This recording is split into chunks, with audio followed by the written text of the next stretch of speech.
He turned away shuddering and feeling almost unable to stand, and then the image of his mother seemed to rise before him. He felt her soft, gentle kisses on his cheeks, and almost unconsciously pronounced her name.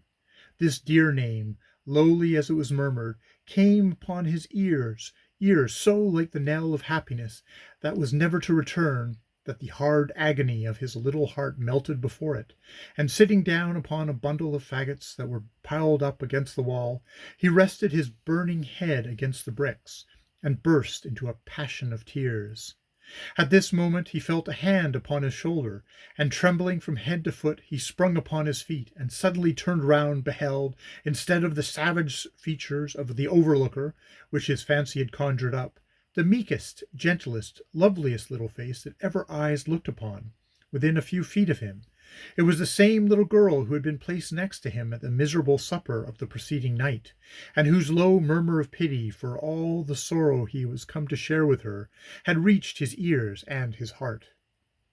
"You'll be strapped dreadful if you bide here," said the child. "Come away, and don't let them see you cry." But even as she spoke, she turned from him and ran towards the door through which the miserable pilferers of the pig trough were already hurrying.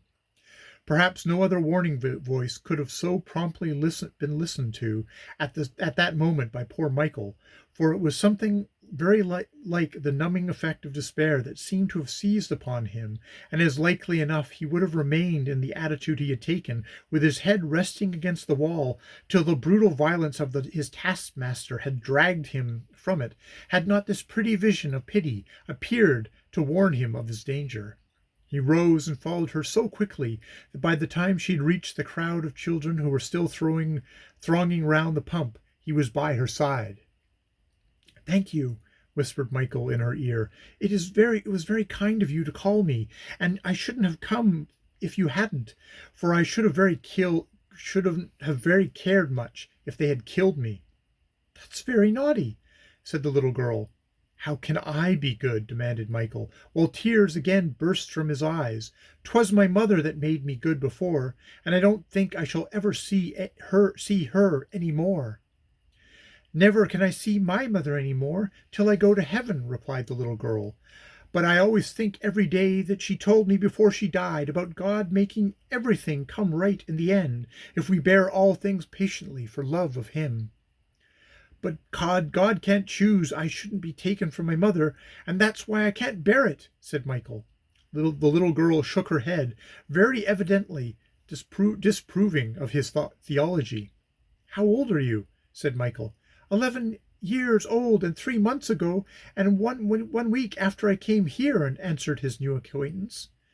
"Then you are more than one whole year older than me?" said Mchl. "I dare say you know better than I do, and I'll try to be good too, if you'll love me, and be kind to me always, like poor Edward. My name is Mchl. What's your name?" "Fanny Fletcher," replied the little girl, "and I will love you and be kind to you, if you'll be a good boy and bear it all patiently." "I would bear it all patiently," said Mchl, "if I knew when I was going to get away, and when you was going to get away too. Perhaps we are to stay here forever?" And again the tears ran down his cheeks. "That's nonsense, Mchl," said Fanny. "They can't keep us here forever. When we die, we are sure to get away from them."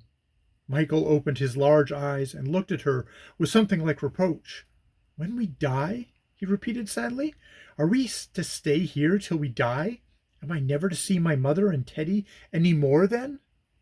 "Don't cry, Mchl," said the little girl, taking his hand. "We shall be sure to get out if God thinks it right. Don't cry so." "I wish I was as old as you," said Mchl, with an accent expressive of great respect. "I should bear it better then." As Mchl ceased speaking, he felt the little girl shudder. "Here he is," she whispered, withdrawing her hand from him. "We mustn't speak any more now." "Off with you, vagabonds!" roared the voice of the apprentice house governor from behind them. "Don't you see the factory gates open?"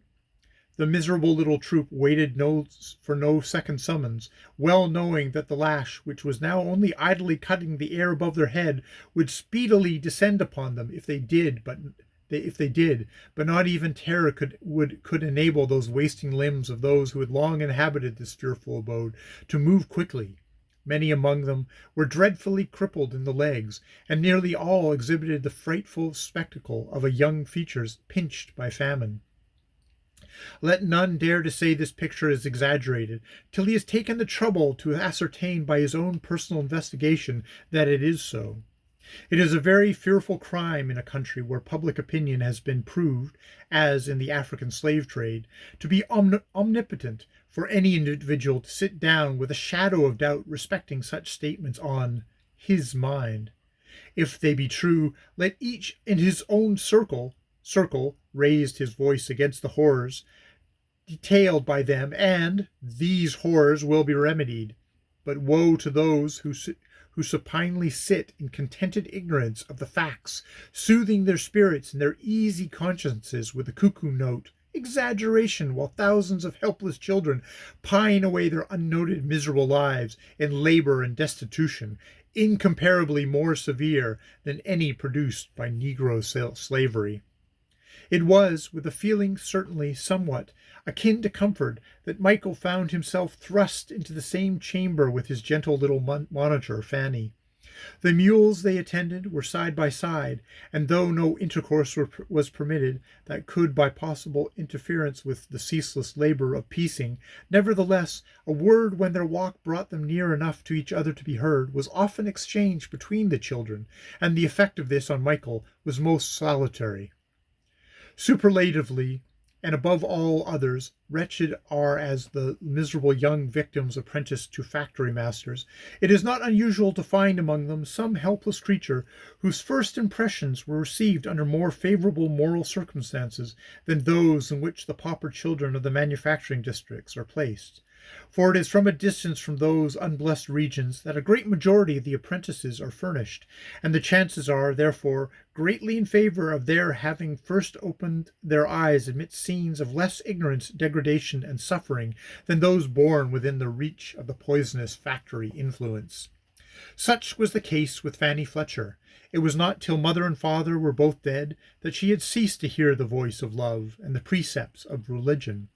For 3 years she had, indeed, been supported by the labor of a poor widowed mother, but being her only child, Fanny had wanted nothing, and had never been exposed to the hearing of coarse language or the witness of vicious habits, and all her little studies had been so thoroughly mixed up with religious feelings that by the time she was 10 years old it would have been almost impossible to eradicate them, or rob her entirely of the gentle courage and patient endurance such feelings invariably led to. When her mother died, all the world, her little world, consisting of a score of poor bodies of her own class, exclaimed, "Poor Fanny Fletcher!" But there was not one among them rich enough to save her from the workhouse, and to the workhouse therefore she went, whence within 3 months she was sent, with many others, as apprentices to Deep Valley Factory, ostensibly, and as doubtlessly the parish authorities believed, to learn a good trade, but in truth to undergo a species of slavery, probably the most tremendous that young children were ever exposed to in any part of the known world, civilized or uncivilized. That the desolate little creature suffered fearfully, both in mind and body, cannot be doubted, yet as the time Mchl first saw her, there was still that beautiful look of innocent patience in her eyes, which shows that the spirit, though bending under sorrow, is neither reckless nor degraded. Herself and her companions from workhouse to which she had been consigned at her mother's death were the latest arrivals at Deep Valley when Mchl reached it, and were still considered by the rest of the inmates as newcomers, who did not yet know the full misery of the incessant labor, with strength daily failing for want of pure air and sufficient food. Fanny was by nature a slight, delicate little creature, with an elastic sort of vitality about her, which seemed to set fasting at defiance. That is to say, her sweet eye had not yet lost its brightness, but her beautifully fair cheek was very pale, and her delicate limbs most deplorably thin, though they had not yet reached that shrunk and wasted condition which was nearly general among her companions. Mchl looked at her as she bent over her threads, and repaired the incessant breaking among them with her white little hands, with a degree of love and pity which, while it wrung his heart, softened the hard despair that had nearly seized upon him, by making him feel that though his mother and brother were lost to him for the long, long years, during which he was to taste of nothing but misery, still there was somebody who might grow to love him. This was a timely solace. Young as he was, he perceived at once that instead of being brought to Deep Valley to learn a trade, he had been beguiled to enter there bound and helpless for more years than he dared to count, and with no prospect of learning anything beyond the same slavish process of waiting upon the machinery which had painfully occupied his daily existence and that of his dear brother as long as they could remember to have lived. Under these circumstances, it was truly a great blessing to have found somebody of whom he might make a friend, and so strongly did the poor little fellow feel it, that when the miserable band were led to their morning meal, he told Fanny as he walked beside her that he thought he should grow to behave better than he had done that morning, if she would always talk to him about good things, and let him talk about mother and Teddy to her in return. "There's a good boy," replied Fanny, soothingly. "I will talk to you, Michael, whenever I can. And never mind," she added, as they sat down again side by side at the long, dirty board that formed their breakfast table. "Never mind not having what's good to eat. It won't taste so nasty by and by when you grow used to it." "I won't mind it," replied Michael, manfully, as he supped the musty flavored watery mess. "But I wish I'd got a bit of good bread for you, Fanny."